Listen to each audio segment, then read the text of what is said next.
Good morning everyone. आज हम करेंगे Rajya Sabha elections process understand with formula कि राज्यसभा के जो मेंबर है उसका चुनाव कैसे होता है।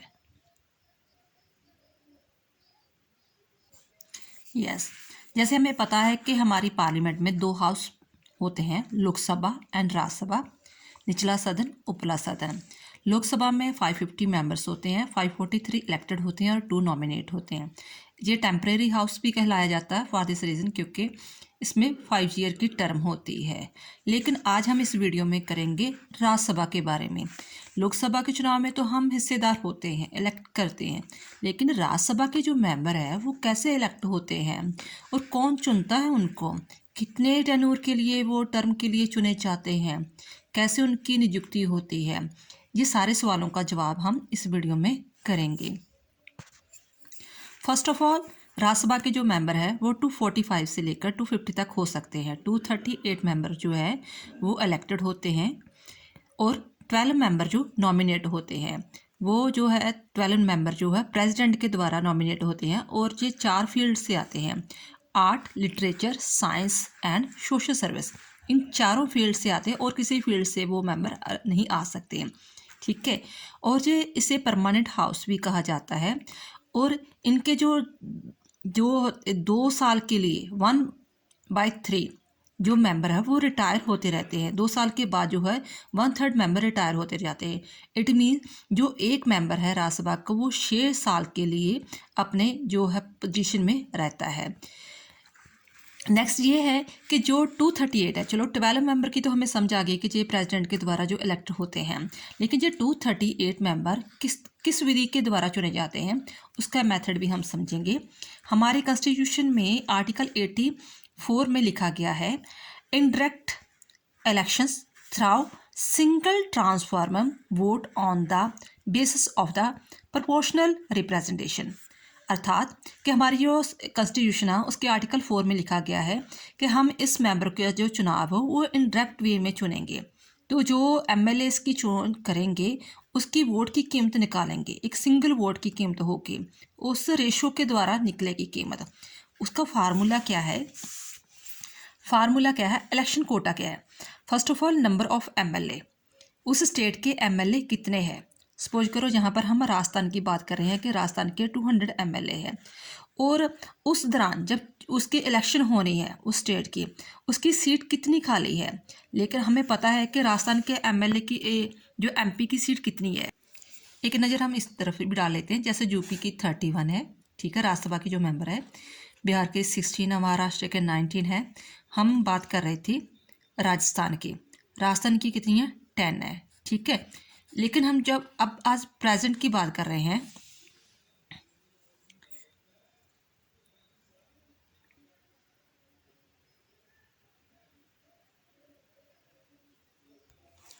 यहाँ मैं एग्जांपल दे रही हूँ राजस्थान के जो है राज्यसभा के मेंबर वो कितने हैं? 10। राज्यसभा के 10 मेंबर है। लेकिन जब अब चुनाव हो रहा है, मान लो कि उसकी 4 जो सीटें हैं वो खाली हैं। 6 मेंबर है ऑलरेडी उनके राज्यसभा में, 4 सीटें उनकी खाली होगी, उनका चुनाव होना है, वो कैसे होगा? तो उसका फार्मूला है number of the MLA and vacant seat +1 and all over +1। मान लो कि नंबर ऑफ एमएलए जो राजस्थान के है वो 200 है, सीटें कितनी खाली हुई? 4, उसमें एक +1 कर देंगे जी, फार्मूला है बेटा, और +1 दूसरा हो जाएगा होल के साथ। अब 4 एंड 1 कितना हो गया? 5। इसको डिवाइड कर दिया हमने, 5 1 ज़ा 5, 5 2 4 ज़ा 20, 0 साथ में लगी, इट मीन्स वो 40 के साथ ये डिवाइड हो गया, +1। अब 40 एंड 1 कितना हो गया? 41। फॉर जहाँ से हमारी क्या निकलेगी? वोट की कीमत। अगर राजस्थान के जो एमपी ने मेंबरों ने राज्यसभा के मेंबर के लिए सीट लड़नी है तो उसे कम से कम 41 वोट चाहिए। एक मेंबर को 41 जो वोट चाहिए। ये क्लियर थोड़ा समझ लो कि मान लो कि 4 सीटें खाली हुई हैं, ठीक है।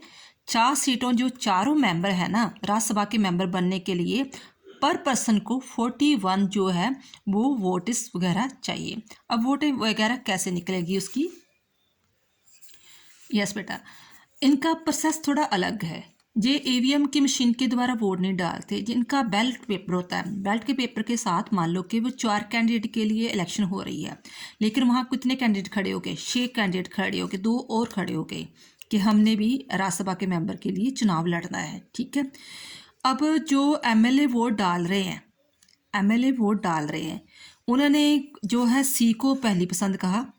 ठीक है, दूसरी पसंद कहा कि मेरी जो है एफ कैंडिडेट है, तीसरी डी है, फोर्थ मेरी कैंडिडेट ए है, फिफ्थ बी है एंड सिक्स्थ जो है वो ई है। ये पसंद के डिपेंड करता है कि हाँ कितनी पसंद है, कौन सी फर्स्ट पसंद चल रही है, कौन सी दूसरी के प्रेफरेंस किसकी चल रही है। वो अपनी ऐसे पसंद वगैरह नोट करके बैलेट पेपर में डाल देंगे। देन आफ्टर बाद में मान लो कि जैसे वोट डाली उन्होंने, कितनी वोट चाहिए थी एक राज्यसभा के मेंबर के लिए चुनाव के लिए, 41 चाहिए थे, लेकिन ए जो था, ए ने जो था 42 कंडीशन क्लियर कर ली। 41 चाहिए थी, 42 हो गई उनके पास। बी के पास अभी नहीं है, सी को पूरी पूरी मिल गई 41, डी के पास भी 45 होगी, ई जो 20 है, एफ 18। अभी भी हमारे पास सिर्फ 3 मेंबर सेलेक्टेड हुए हैं, 42, A member, C member and D. इन तीनों ने जो कंडीशन थी वो क्लियर कर ली कि 41 चाहिए थे इनको वोट की कीमत। ठीक है, लेकिन अभी हमें एक और चाहिए कैंडिडेट, उसकी वोट कैसे निकलेगी। अब दूसरा फेज होगा, जो लास्ट वाली वोट थी ना, मान लो जिनके पास सबसे कम वोट थी, जैसे एफ है, इसके पास सबसे कम वोट है, तो ये ए एलिमिनेट हो जाएगा और इसकी वोटें जो है वो चेंज हो जाएगी दूसरे फेज़ में चेंज हो जाएगी। और फिर बैलेट पेपर खोले जाएंगे और देखेंगे कि दूसरी पसंद कौन कौन सी थी। मान लो कि एक और लोगों ने कहा कि जो 2 पसंद वालों लोगों ने कहा कि हमें ये ए पसंद है, लेकिन 10 लोगों ने कहा कि ये हमारा ये कैंडिडेट पसंद है, हमें बी फर्स्ट मतलब सेकंड बी वाला 10 लोगों ने कहा कि हाँ हमारी जो सेकंड चॉइस है वो बी है। सी ने किसी को नहीं बोला, डी जो है वो 1 है, ई जो है उसमें 5। अब देखो 40 ए तो हमारा पहले चूज़ हो गया था, 42 + 2 कितने हो गए 44। अब जो बी है ना वो कंडीशन क्लियर कर गया, 34 + 10 कितने हो गए 44, चाहिए कितने थे 41। सी के पास तो पहले ऑलरेडी 41 थे, चलो उनके पास 41 रह गए। डी 45 और 1 एक और बढ़ गया 46 हो गए।